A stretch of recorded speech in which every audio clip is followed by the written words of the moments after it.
We are the anchors of Queer News Tonight, and this evening we discuss the queer headlines. Los Angeles launches the inaugural Trans Voting Center at the Connie Norman Transgender Empowerment Center, fostering inclusivity and safety for voters. Actress Celie is ordered to pay £300,000 after losing a religious discrimination case for dismissal from The Color Purple production. Caitlyn Jenner, ex-Olympian turned Fox News commentator, ignites debate by questioning trans women's identity and advocating for sports testing. Controversy erupts at Planet Fitness over a trans woman's presence in a locker room, but Planet Fitness stands by LGBTQ+. Island City Stage, Gable Stage, and Brevo Theater received $250,000 in a grant to produce Fat Ham, a Pulitzer Prize-winning play. Good evening. Welcome to Queer News Tonight. This is the world's first and only LGBTQ+ daily evening television news, broadcasting live and available on demand. We are available on all smart televisions, including Roku, Apple TV, Android TV, Amazon Fire TV, Twitch, YouTube, and Facebook. It's time to queer up for news tonight, March 19th, 2024. We are live and literally out of the closet and into the headlines. So many of your important stories we are going to share with you this evening on Queer News Tonight.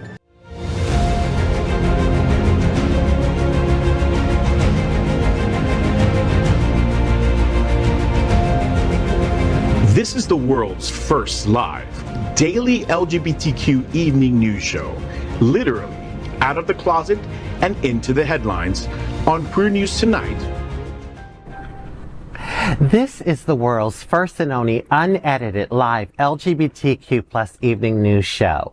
Whatever happens unique in the LGBTQ+ news, you will see it and hear it here. Hotspots Magazine Happening Out Television Network is a nonprofit 501c3 media company. It's in the same model of PBS and NPR, but designed for the LGBTQ+ community. Our mission is to support the 11 pillars of our LGBTQ+ community, which are to inform and educate the key issues of our queer culture, Black community, Latino, lesbians and queer women, trans, youth, and students, seniors, HIV and AIDS healthcare, business, social justice, and faith. Help us support our community. We are part of one of the largest LGBTQ+ nonprofit media companies in America, Hotspots Magazine and Happening Out Television Network. In 2024, our magazine is celebrating 40 years of the LGBTQ+ experience, and our television news, talk, and entertainment shows support our mission to educate the LGBTQ+ and broader community. Let's meet tonight's anchors at Queer News Tonight. Let's welcome anchor Rajee Narine-Singh, a famous transgender activist, actress, author, mystic, and reality TV personality. She is of multiracial descent and has appeared on more than 35 television shows across the globe. She's an activist for Trans Social. Rajee, this is a very important month for the trans community, and Trans Social, Trans Inclusive, and others are hosting Trans Day of Visibility at Pride Center on March 28th. Dude, tell us more. Well, this is International Women's Month, right? Yes. And so it's really nice to know that we at least have a day of visibility, because I think it's, your definition of what a woman is, and everyone has their definition, but I would say there's different type of women and we're just another type, we're another kind of woman. So we're having the trans celebration the Trans Day of Visibility is on the 30th or 31st, but the event at the Pride Center is on the 28th. Okay. So it's going to be at the Pride Center starting at 6:30 in the evening and go for a few hours. There's going to be performances and speakers and food and drink. So, you know, I'd like to invite everyone to come out and have a good time. Yeah. Well, it's always a good time with you, darling. Oh, flattery will get you everywhere. Let's welcome anchor Paul Thomas. He is currently a member of the LGBTQ plus advisory committee to the city of Miami Beach, on the board of directors for the Point Foundation, and on the endorsement committee for SAVE. Good evening, Paul. Good evening, everyone. It's really nice to be here tonight. I spent all this past weekend in a training with the National Institutes of Health, NIH, who's going to work on a study on healthcare of the South, because the HIV rates down here, you know, they just keep going up. Really, the study this time, because we have the medicine we need, the doctors know how to do, people know how to, it's not the clinical aspect. It's all the what they call the social determinants of health. So what are the barriers for people getting to the doctor? Is it transportation? Do you have a good supermarket in your neighborhood? It's all these other things that affect people's lives that are stopping them from getting to the clinical help that they need. Yeah. So that's what the focus is going to be on, and I'm really looking forward to it. Many of these are things that we've been talking about for a long time. It just hasn't happened that anyone really put any focus or time behind it. And now the NIH is finally doing it, and so I'm looking forward to it. It'll be a 2-year study. Oh, wonderful. Yeah. Wow. Gosh. You like to stay busy, don't you? Let's welcome, sorry about that. Let's welcome Edward Otto Zielke. I did that. I had it right a minute ago. That's okay. I did it. Go on, Zielke. correct me. Zielke. It's a hard name. I mean, I don't know where it comes from usually. Where is that originally from? It comes from Germany, actually. Well, that's not surprising. Anyway, from a successful career in financial marketing to his current role as Director of Marketing and Sponsorship for the Gay Men's Chorus of South Florida, the Chorus is one of the world's largest and most important LGBTQ cultural arts organizations. Edward, June is Pride Month, and the Gay Men's South Chorus, the Gay Men's Chorus of South Florida will hold a very special concert called Pride, Then, Now, and Forever at the Parker House on June 29th. Tell me, what's happening? Yeah, that's going to be our Pride concert at the Parker. It's going to be a really amazing concert because we're going to look at multi-generations within the LGBTQ plus community. You know, there's been so much with the AIDS epidemic. We almost thought we'd lost a generation, but, you know, we've got the baby boomers, the Gen X, all the way down to Gen Z and Alpha, you know, and how are we relating to another, you know, with all these generations? You know, we're coming up on 55 years of Stonewall Pride. So, you know, we got a lot of people, you know, with different types of stories. So that's what's going to involve. But also this Friday, we've got our concert Hooray for Hollywood. We got about 40 tickets left. So make sure that you definitely get in there to see, you know, if you want to come and see a fantastic show. So fantastic. Oh, that's nice. That's Great. Fantastic. That's great. And of course, we have to introduce our anchor, Jacob Reide Jennings, a professional ballroom and Latin dancer turned real estate broker and philanthropist. Jacob leads the Sherlock Holmes Foundation, a nonprofit 501c3 to address the LGBTQ plus and youth housing insecurity. Jacob, you are an executive director of Sherlock Holmes, and you're hosting Sherlock Holmes Supper Club at Bona Italian Restaurant, fabulous restaurant in Wilton Manors, on April 15th. So tell us what's happening there. Well, thank you for asking. I called my friend Glenn, who owns Bona, we love you, and twisted his arm and said, please, we need you. Take us, and we're having a dinner. It's easy enough. It's going to be a Monday night, so we can have a good time. Come, have some pasta, get carb coma toast with us, and then support a good cause. All those are the first kids in my first home. We opened up, and it was the pandemic. And then 6 weeks later, well, it wasn't the pandemic. It was just January 2020. But then 6 weeks later, the pandemic hit, and they were all stuck living with me in the same roof. It was not expected and a bit intense, but we have a great story to share with you. Come and learn more April 15th at Bona Italian Restaurant. All right. Now, we are the reporters for Queer News Tonight, and this evening we begin with the queer headlines. The LGBTQ plus community in South Florida and across America is diverse. Our community across the world is vast, and here are the bullet points of the Queer News Tonight for Tuesday, March 19th, 2024. First, this evening, let's queer up trans culture. America's first trans voting center opened up in Los Angeles and may occur for presidential election. Los Angeles is making history by establishing the first ever trans voting center in the United States. Located at the Connie Norman Transgender Empowerment Center, this pioneering initiative aims to provide a safe and inclusive space for all voters, with a special emphasis on serving the trans, non-binary, and LGBTQ+ community. The center opened for primary voting earlier this month for the California nominating contest and will open later for the general election on November 5th.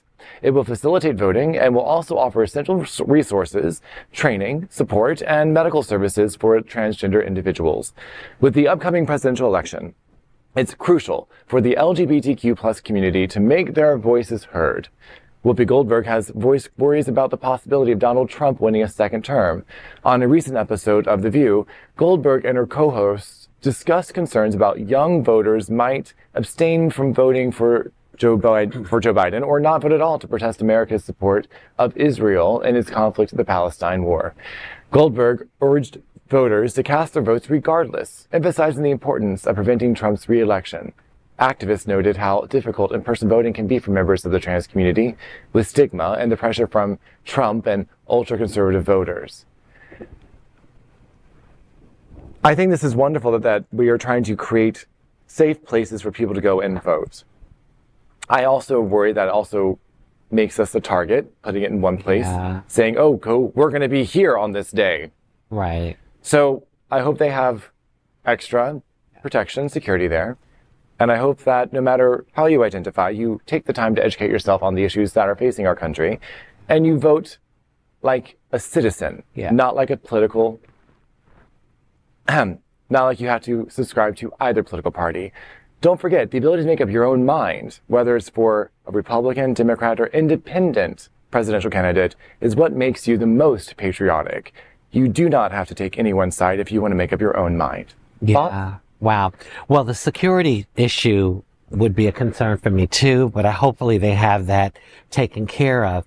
I know how difficult it can be as a trans person to go and vote.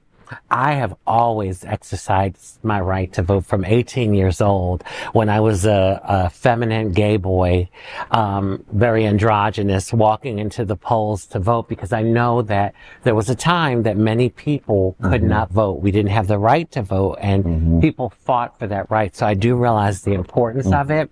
But yes, since 18, I've been doing it. And I try to encourage my community to get out because it's so important for us. So this makes me happy that they're going to kind of, take us by the hand a little bit and maybe help some people that wouldn't go to vote, necessarily to say, oh, what's the use? Forget it. I'm not going to put myself through that. And I can tell you some experiences like the looks I would get standing in the line to vote, from way back, like, what are you doing here? But I'm sorry, I am an American citizen and I have the right to vote like everyone else. That's right. Yeah. Yeah, I'm loving this when I think about all of the tactics that are used to stop people from voting, even passing laws saying you can't give people water while they're waiting in line in the 100-degree heat in Florida. I mean, these things, it's ridiculous, but those are realities. The reality is people are trying very hard to control who votes and who doesn't. Oh, yeah. And they're trying very hard to control our lives.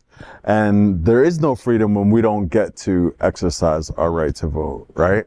And so the idea of Los Angeles going, we're going to make a space just for the people that you're giving the hardest time, just for the people that are really going to struggle. I mean, you were talking about standing in line, but if you're standing in line for 6 hours, that last election, people waited in line for hours. Yeah. And now you're like, so this is giving people a safe place to vote for sure, but it's also saying, you know what, we can be creative in our ways of fighting against voter suppression. I want to see this. Voter suppression is very un-American. Yeah. That's more like what happens in Russia and North Korea. Right. That should no longer, it's been happening ever since America's inception, but it should no longer be happening. Well, I want to see the vigor and excitement Yeah. that happened during Obama's Yeah. first election. Yeah. My God, people that hadn't voted their whole life came out to the polls. Right. And, I'd like to see that excitement because if you care about who's going to be the next president and the choices are pretty clear, Right. Biden or Trump, Right. you better get your behind out to You vote. have to engage the youth. You really do to make sure that this is a really important election. You know, we've gone through 4 years of Trump, and we know like the ramifications from that. We just can't survive another 4 years with this. So it's really important that we're always engaging with the youth and letting them know exactly what's been going on. Yeah. I feel like I've seen both these shows before, and I want to cancel my Netflix subscription for it. I want I'm like, I want a new show. Yeah. I want a new show. I know, but unfortunately, there is no new show. Unfortunately, the reality is this is what we got. You got a choice between these two. And this is what's at stake. And the idea that we can just pretend like, oh, I just wish it would be different is like for 5-year-olds. We're grown-ups. You got a choice between two people. One is going to affirm your identity and your right to exist, and the other is not. And it's not a joke. And they've made it very, very clear that our community is a target and that they will destroy our community. There's still a bunch of laws on the books in the state of Florida to make us not even be able to sit here and do this. Yeah. Right. The choices are very clear. No time for games and pretending and wishing. And I was having a conversation the other night. They were like, well, maybe we could have a No, maybe we cannot. We have two. There are two people running. Make a choice that's going to affect your life. Vote for your own interest. But pretending, we don't have time for pretending. Yeah. Next. Oh, here we go. We go from that to this. It's going to be interesting. Let's queer up religion. You guys know how I love this stuff.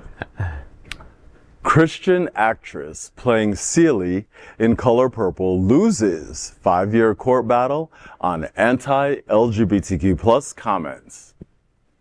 Actress Celie, and I hope I pronounced that correctly if she's watching, has been required to pay £300,000, approximately $382,000 in legal fees after losing a religious discrimination lawsuit against her former agents and a theater in Leicester, England. This follows her dismissal from a production of The Color Purple due to an anti-LGBTQ+ statement made on social media. She was originally cast as Celie, the lead role in the Curve Theater's 2019 production. The musical adaptation, based on Alice Walker's novel, prominently features Celie's same-sex romance with Shug Avery, a crucial aspect empowering Celie to confront her abusive husband, mirroring themes explored in Walker's Pulitzer Prize-winning work. After she was cast in the role, an old Facebook post from 2014 resurfaced where she expressed views against homosexuality, stating it contradicted her religious beliefs. Despite Curve Theater urging her to publicly disavow the post, the Color Purple star refused, leading to her dismissal from production. She sued for religious discrimination but lost the case. The tribunal found she had previously refused gay roles and hadn't read the script. The court ruled her dismissal wasn't due to her Christian beliefs, but the potential backlash for the theater. The star, backed by Christian organizations, appealed the decision. In a recent ruling, an employment appeal tribunal upheld the previous decision against her, requiring her to cover £300,000 in legal expenses. Justice Jennifer Eady concurred with the earlier judgment, affirming that her dismissal wasn't due to her Christian convictions. Oh my goodness, I read a little bit about this as it was happening. And, being in the business on and off throughout my life, I'm from New York, so everybody in New York is in the business, right? But when you go to play a role, you're going to play a role, right? If someone plays a mass murderer in a role, it doesn't mean that they believe in mass murderers, right? And so when an actor has a role and the role calls for them to do certain things, and then they go, oh wait, but in my personal life, I don't belong. This is not acting anymore. Your personal life has nothing to do with the role. They were asking her to do her job. She refused to do her job. Well, and so she's being held accountable. No, she was already cast to be in The Color Purple, right? She didn't read the script. That's what you do before you take a role. Well, other roles, she had refused and not read the script, but this one she knew. But the thing is, you know, when you're asked to do the job and you're an actor, you're embodying other people and personalities. And it has nothing to do with who you are as a real person. You know who that reminds me of? Dixie Carter. Dixie Carter was a Republican. And so her character on Designing Women, that show, and she was as liberal as can be, Julia Sugarbaker. So it was a big contrast between exactly who she was as the person and the part that she was playing. Absolutely. And she was so it's wonderful. Called acting. Exactly. Do we know what people's real convictions are when they're playing in a movie? No, they're playing a character. We're paying attention to the character. The idea that she would refuse to do her job and then try to sue the people because she was refusing to do her job is like, oh, come on. Yeah. You know what I mean? The way that they try to weaponize the Bible against the LGBTQ community. Well, the question I have is, what made her all of a sudden do an about change? Because she may have not read the script, but believe me, once she got involved in the project, she had to know what the character was. And if her religious convictions are that strong, then turn down the role. And you know, that's the thing. But then don't sue the people. Don't sue the people. But see, I think she did it. And she did it thinking about the way you just said, if you're an actor, and using the example, if you're an actor, you play the role, but that doesn't necessarily represent who you are. But I think she got cold feet. And she may have gotten some backlash from family and maybe some friends in her religious community. And then she wanted to backtrack. That's what I believe. Sounds like Scientology. Anyway, next, let's queer up trans rights. It's official. Caitlyn Jenner says trans women are not real women. Wait, what? Former Olympian Caitlyn Jenner, now a Fox News commentator, sparked controversy this week by asserting that trans women aren't, quote, real women, unquote, and advocating for chromosomal testing in sports. Since publicly transitioning in 2015, Jenner has faced criticism for her views on the transgender community. She supports restrictions on trans athletes in women's sports, denounces woke culture, and criticizes the radical rainbow mafia.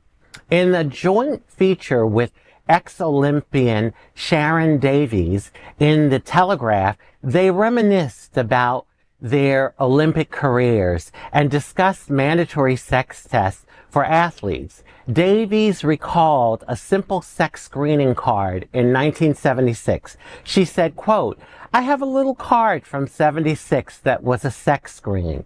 And it was so simple, just a little swab to the inside of your mouth once in a lifetime, because humans cannot change their biological sex, end quote. Jenner echoed the same sentiment, advocating for the return of sex tests in sports to preserve the integrity of women's competition.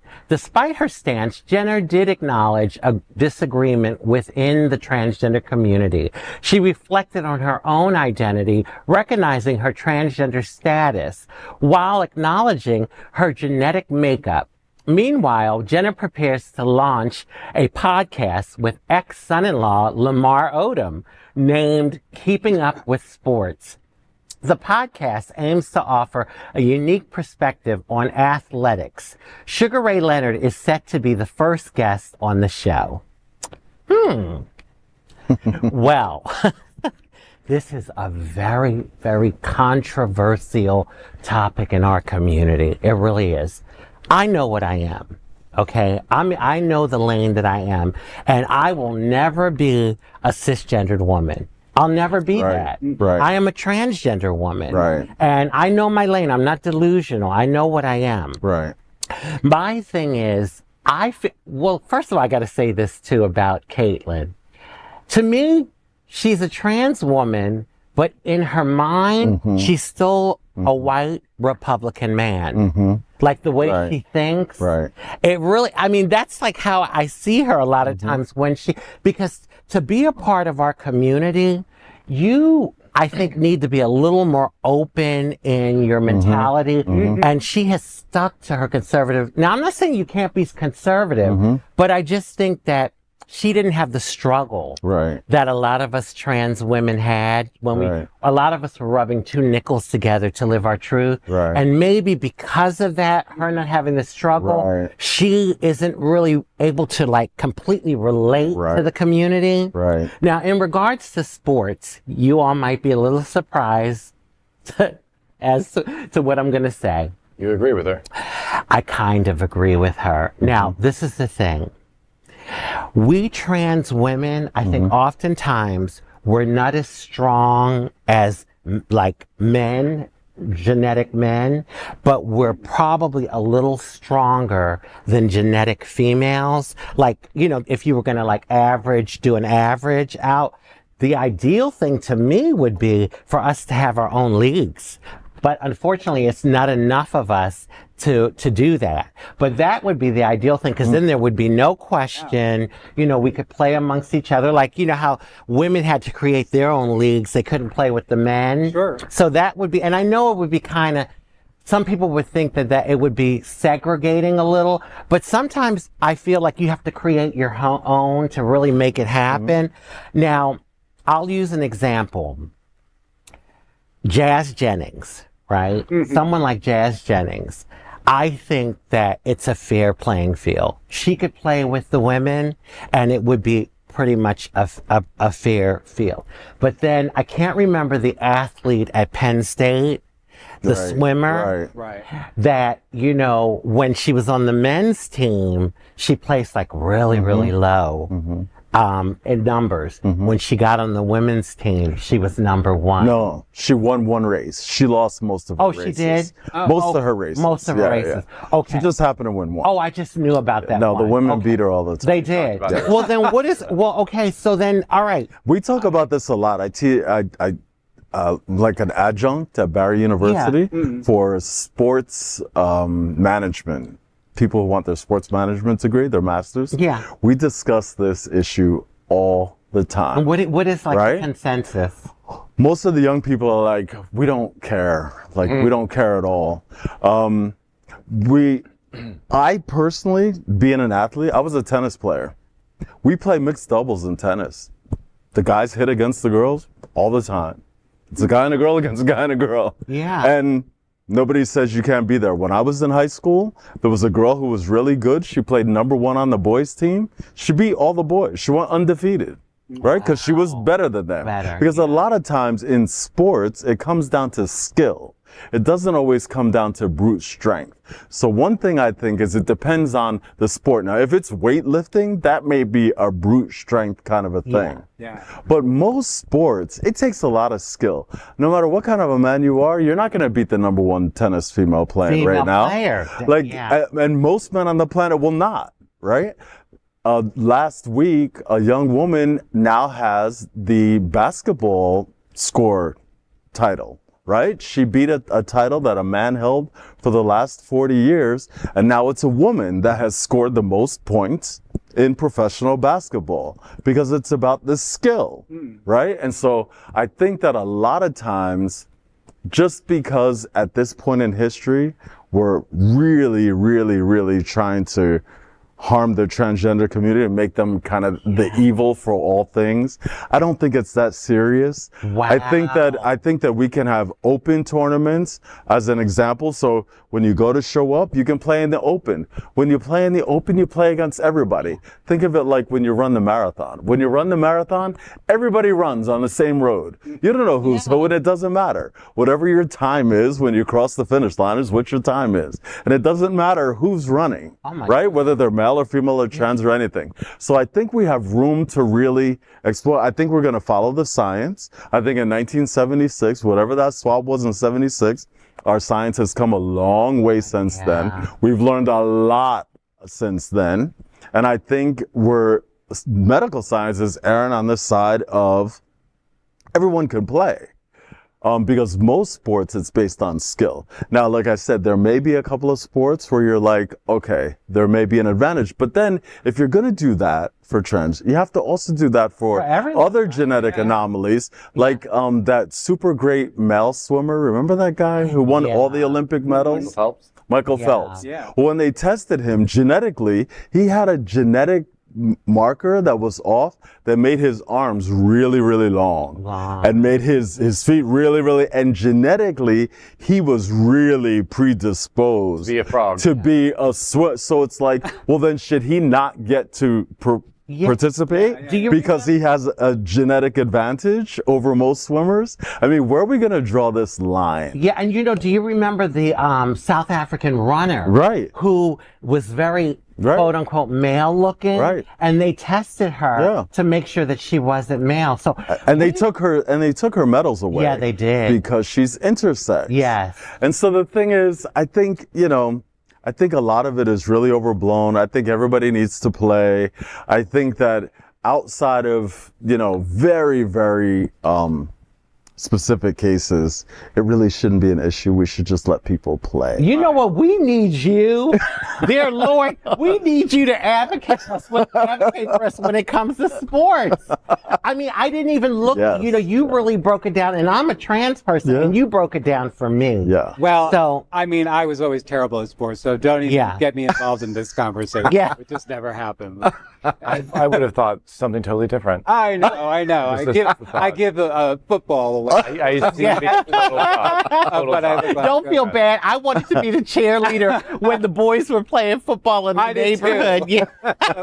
Well, what do you feel about it? Like, I'm just curious to get your input. I feel that they keep trying to say that trans is a mental health disorder, and we all know that sports are a great way of creating healthy minds and promoting community and actually doing mental health. So if you want to actually get rid of that stigma, let them play. Yeah. So let them be more let them have fun. And you know what? Let it be what's going to be. I think that there are people in every field that are, I was a professional dancer, a dance sport competitor for 20 years, and I don't have to have all the answers, but I know that what my field requires needs this. So I don't have to fix all sports, but I can do what I see in my community to make a difference, to make it inclusive for everybody. And I think someone who knows football should do football. Someone who knows volleyball, do volleyball. And I think if we put the right people and acknowledge their skills and their expertise, give them the ability to create the solutions for us on an individual case-by-case sport league basis, we'll actually get somewhere instead of trying to make it a blanket statement. Wow. It's not fair.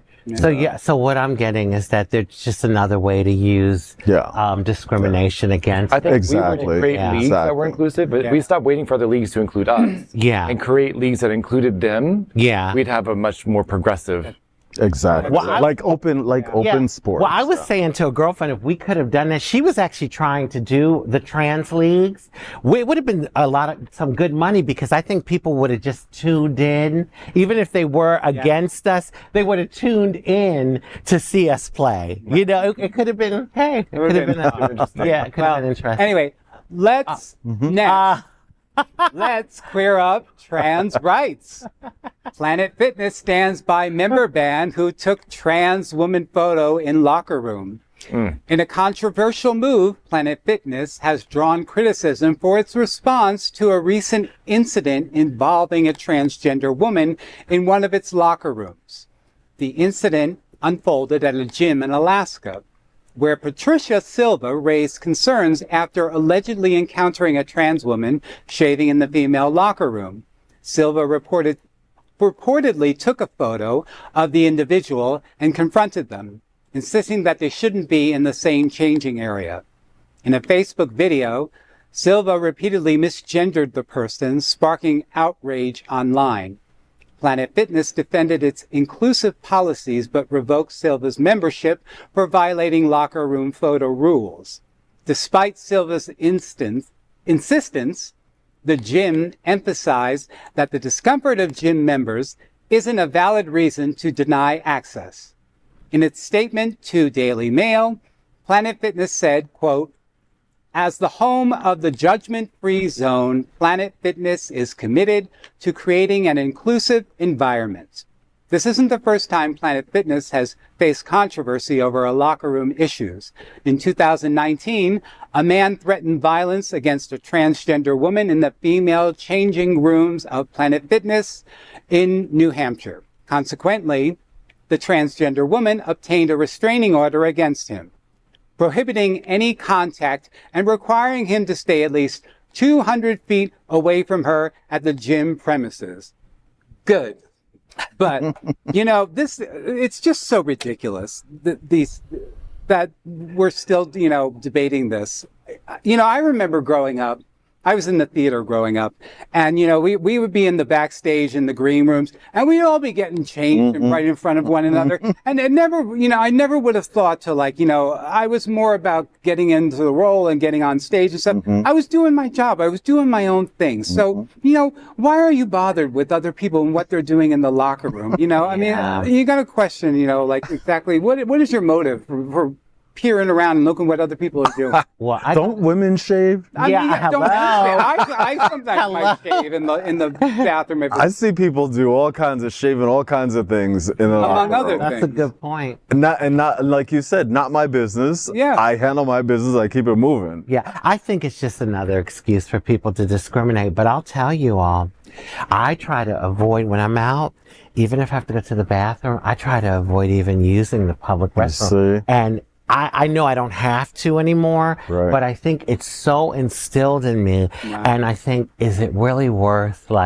me possibly having a confrontation or some issue? Now, if I really have to go pee-pee, I'm at a restaurant or something and I really have to go, I will. But oftentimes, if I don't, I will avoid it. And I'm just being honest. No, I appreciate your honesty. When I listen to you and when I see these things, being a person of color, I'm like, this is the same thing they said about black people. You had to drink out of a different water fountain. And what if they got in the pool? And it was all ridiculous stuff that we had to fight through and go, you know what? Everybody drinks from the water fountain. It's not going to hurt anybody. And enough with this. It seems like we're at that point with transgender individuals where they're getting the heat. Well, they're getting the heat for everything because now you can't. There are plenty of out racists, right? But they kind of get held accountable for that. Can we take a look at that picture one more time? Can you pull that up real quick? He was in the locker room shaving. Yes. The other one? Yeah, that one. Okay. I'm gonna say it. Yeah. I don't think it's unfair to see why she would misgender this individual. Yeah. And I also think it's incredibly rude to take pictures of someone in a locker room.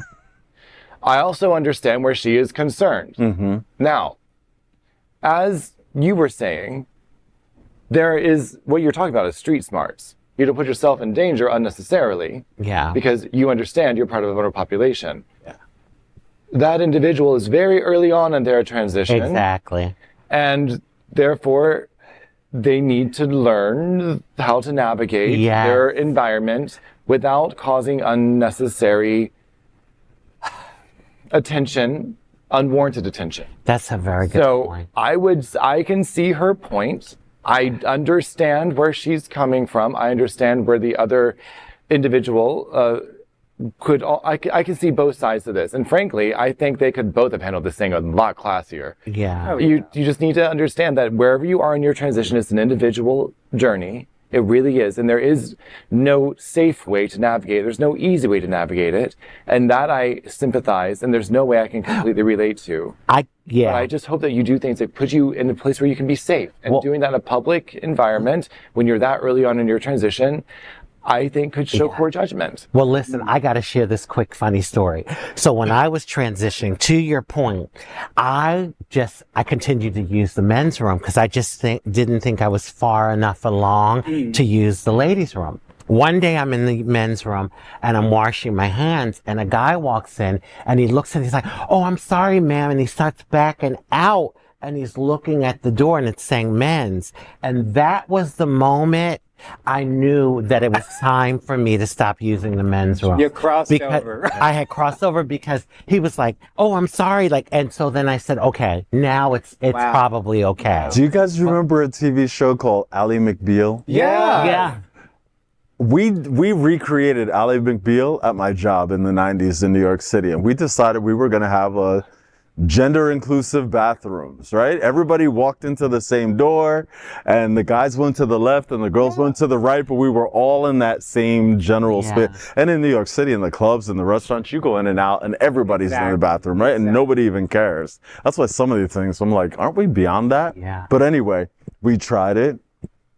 The guys were the first ones to go, "We want to stop doing this." They had an issue with like women's feminine products being left out. Like they were like, "This is not what we thought it was going to be. Like we want our own Potpourri. Yeah. They were like, "This is not what we were thinking of." Right. They didn't want to get that close. But in any case, I mean, there have been so many times where we've all been in the bathroom together. Again, I think Have there? I You think said that like it's a very common thing. in New York, it's common. You go downstairs to go to the bathroom, all kinds of people in the bathroom. Nobody even cares. It's like a trough, you know. Like nobody cares. Stands in front of it. Am I the only person that has a little bit more modesty when I'm using the I guess. I don't even like being there by myself. I hear you. I want my privacy. You That's look what I'm going modest. for. You look modest. Thank you. I do come across very modest. My pearls. Next. Your pearls. Let's clear up South Florida, Florida. Your pearls. Island City Stage receives $250,000 Warten Foundation grant to produce the Pulitzer Prize-winning play. That's the end of the headline. Island City Stage in Rolling Mariners, Gables Stage in Coral Gables, and Bravo Theater in Pompano Beach have received a generous $250,000 grant from the Warten Foundation. Wow. The grant is designed to produce Fat Ham, the acclaimed 2022 Pulitzer Prize-winning play by James Imes in South Florida. Nice. Thank you for spelling it like that. I appreciate that. This collaboration marks the first-time partnership among these leading theater groups in Broward and Miami-Dade counties.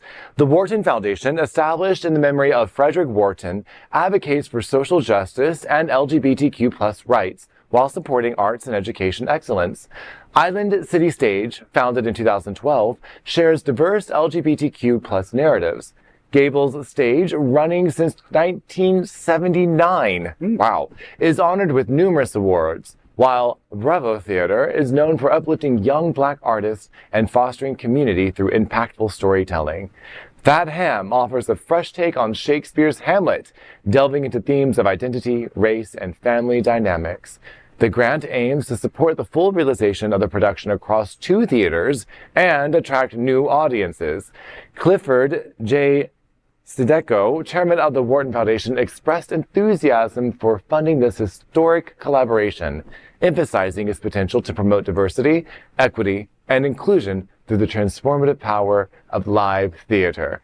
Fat Ham is set to debut as the highlight of 2024-25 seasons for all 3 theater companies.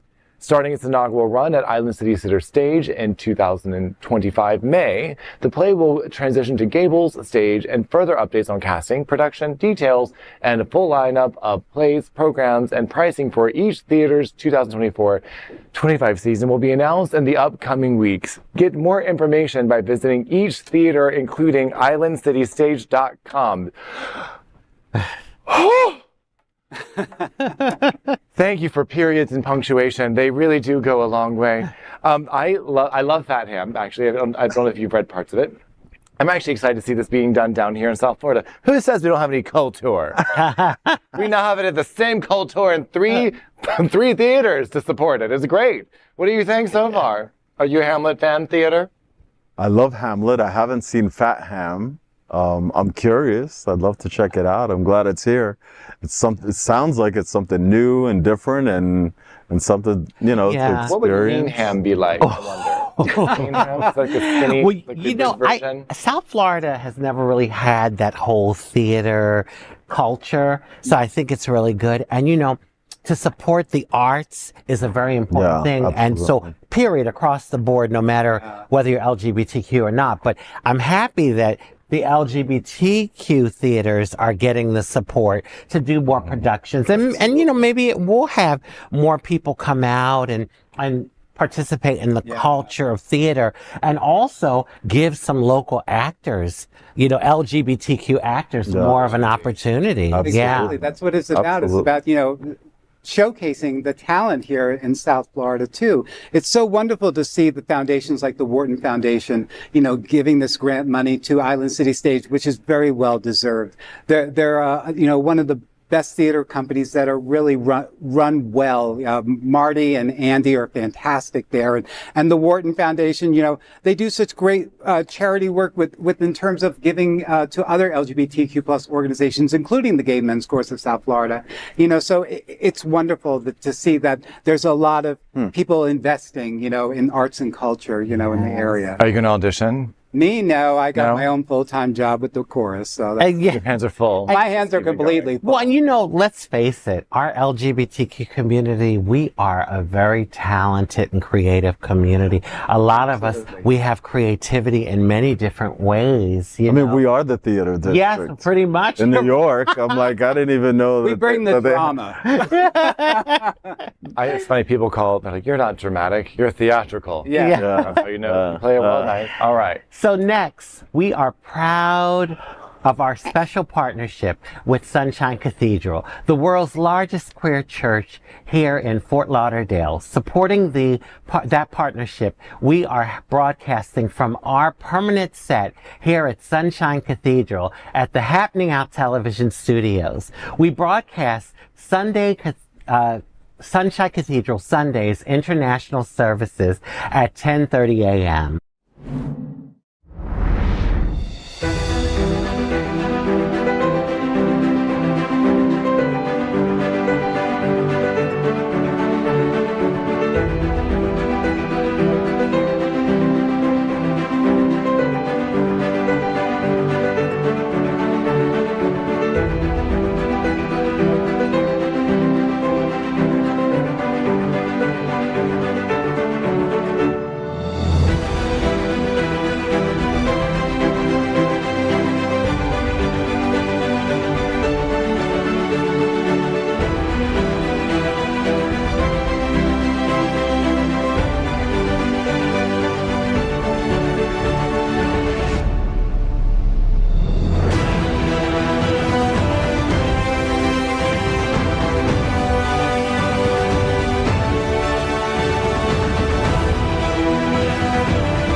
We finish tonight's queer news headlines with a segment we like to call LGBTQ plus 1 minute news. LGBTQ plus 1 minute news. Let's queer up the USA. Hey!